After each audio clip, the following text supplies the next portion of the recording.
Go. Yay! Look at this. This is super tricky.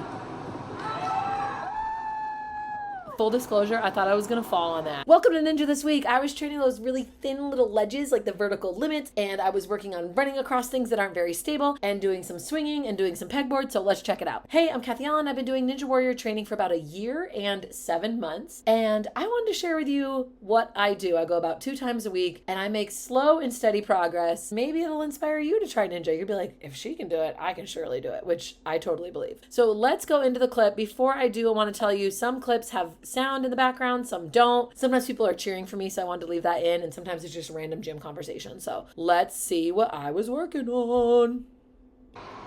Here come the vertical limits. Like, how do people hold on to those?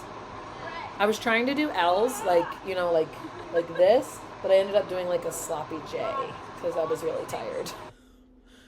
And then I've seen some people do it like on the same side. That's not any easier.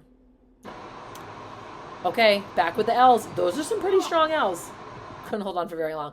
A lot of times when I'm training, I'm watching my daughter, so you can see the little kid in like the teal shirt swinging in the background. So sometimes I just have to stop and watch her. And I tried one more time this way. It was really hard. Yes, I always wear a Wonder Woman skirt when I train because I think it's a wonder that people do Ninja, especially people that are my age. All right, then I tried these. They weren't any easier. They were harder, actually. Could barely do it. People do that. I don't know how people do that.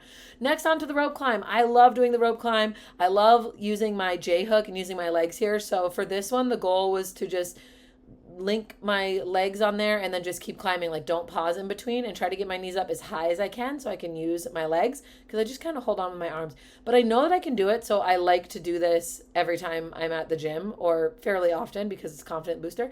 That person was not clapping for me, tragically. They were clapping for their kid, which like makes sense, but I thought they were clapping for me, so in real time I took the clapping for myself. Next up, we have Pegboard. And if you're like, this is painfully slow to watch, imagine how slow it is to train, okay? So maybe you've seen people do the Pegboard where they do the pegs on the same side. I am doing it on one side than the other because that's what my coach told me to do to start out, because when I tried to start and do them on the same side, I couldn't do them at all. So I'm working on my grip, I'm working on my swing, I'm working on my placement, I'm working on making it all the way across. And spoiler alert, I made it all the way across this time. I was really proud of myself. And instead of taking the pegs out, I was like, why don't I move the box and go back the other way? Because I don't want to be Zoolander and only be able to do things one way. Because sometimes when you're at a competition, they're not set up the same way, right?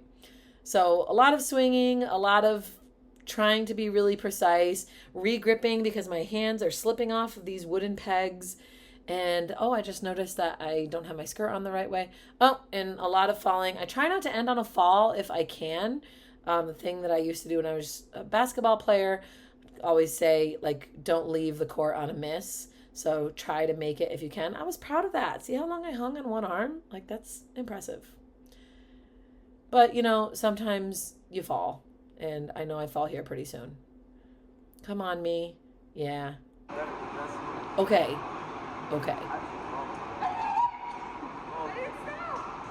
We have to show this slow-mo because these things are like moving. Look at that, people. Look at that. When I started this day, okay, then that person was cheering for me. That person legitimately was cheering for me. You can hear Ferris say the progression is wild, because when I started this day, I did not even run across them. I was stepping across them. I was absolutely terrified.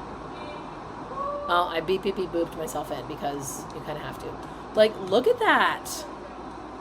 I'm impressed with myself because that is absolutely terrifying. Mom's skirt. Oh, goodness. My daughter is narrating.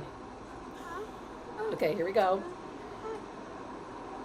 Okay, she's trying to get that black thing right there. Can she make it? I never know what I'm going to get with my daughter. She's my mom. Oh my god, there's this boy. Right? She got distracted by another ninja and didn't even catch me catching it. You can't see. But this was toward the end. I was tired. She I just wanted to try to do it. Go. Yay! Good catch. Okay, look at this. This is super tricky. Full disclosure, I thought I was going to fall on that. I just handed the phone to somebody. I was like, it'll be funny when I fall, because I fell about 6 or 7 times before that succeeding one. So this one I was trying to keep my swing, but watch. I tried to do the hip thing like all the cool people do, like where you keep your hips back and you come into a swing. I'm not there yet. I'm just not there yet. But I can build up a swing pretty good, so I'm excited about that. Yes, nicely done. I would say so. After that, it was like, go to the vertical limits. No, that's not going to happen. I'm pretty proud of myself. I have to say, for all the fails that you see on there, there's probably like 10 times more fails. When I'm at the gym, it's probably succeeding maybe 4 or 5 times and failing all of the other times. But that's how I get better. Until next time, I'm going to be working on being a better ninja. Bye.